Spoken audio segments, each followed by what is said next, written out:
didn't look at him just as a stepfather. I look at him as an actual father to me. I grew to love him. And I still look to him for guidance and wisdom to this very day. So years later, I get with my son's mom. Shortly, maybe 10 years or so later, I get with my son's mom, or 20 years later, depending on the time. There, I kind of got a little thrown off there, but some time later, you know, me and my son's mother got together. Shortly after I moved to Vegas. So and she already had two kids of her own. And I've never been with a woman or anyone who actually had kids like that. I can say that for sure. So I was a little naive, to a lot of this at the time, and I thought I could handle a lot of this. So we started dating, and she had kids. And so and there was a situation that we had. So we had bought this new sectional couch. And her son had a habit of eating cereal. He would eat the cereal in the mornings there, and he'd be spilling milk, on the Saturdays or whatever, and watching cartoons and laughing. And he didn't mean no harm, man. But it had milk all over the armrest of these couches, So and the couches looked terrible. So we ended up finally getting the couch there, and I was trying to set up some rules with his mother. So I said, before we bought the couch, we came together to get the couch. I asked her, like, look, let's establish some rules here.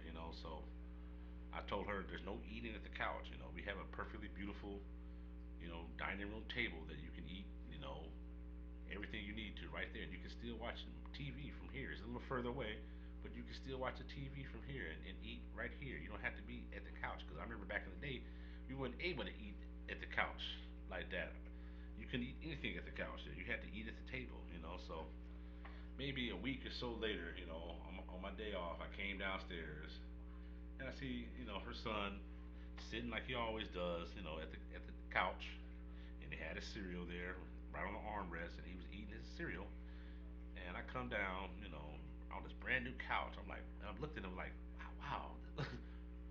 So, um, yeah, when I asked him, and I told him, man, didn't we already talk about eating at the couch? I said, why can't you be like how we used to be back in the day and eat your cereal or your food at the dining room table? And I didn't mean harm. I didn't mean to be too harsh about it. And I was a little irritated because I remember I watched his mom tell him this, and I knew he was a little resentful because it seemed like it was something new to him to have his mom try to discipline him on certain things because he was kind of used to getting his own way. And when I thought about this, I'm like, maybe I was maybe stepping into something there and didn't really know, because I don't think that she was even wanting to do this herself. She only did it because she wanted this couch. So I felt after I thought about this later on, I'm like, maybe I was a little too hard on requesting something like this, but I didn't think that was that hard of a request. But I knew as a person coming in from the outside, trying to discipline someone else's children was kind of a hard, not discipline the child, but trying to establish rules with somebody else's child might be looked at, in a resentful kind of way. So I was just thinking that maybe it'd be easier if we move more in harmony when it comes to trying to have somebody come in knowing that you already have children, trying to work with them, even though, and she tried, she did, but not everybody's going to be receptive to this. So it didn't work, again, because we have to be able to move in harmony when it comes to trying to move forward, as this person coming in and knowing that you have children and rules do need to be established and being able to honor these rules there. All this stuff has to move in sequence and in harmony. But you do also have to understand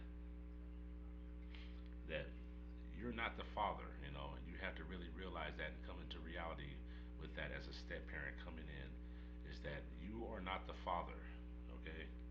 So you're gonna always be looked at as an outsider coming in. So it sucks, but it's just what it is, and that's just not gonna change.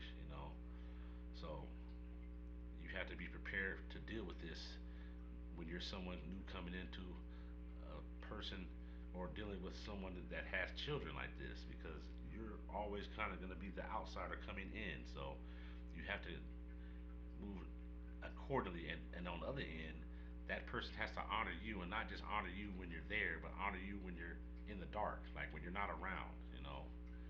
They have to really honor you for this really to work like this.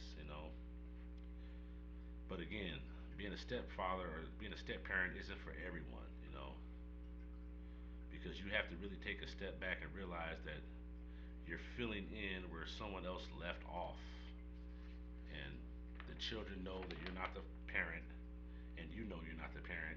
And sometimes you can get a little beside yourself, and not even realizing this.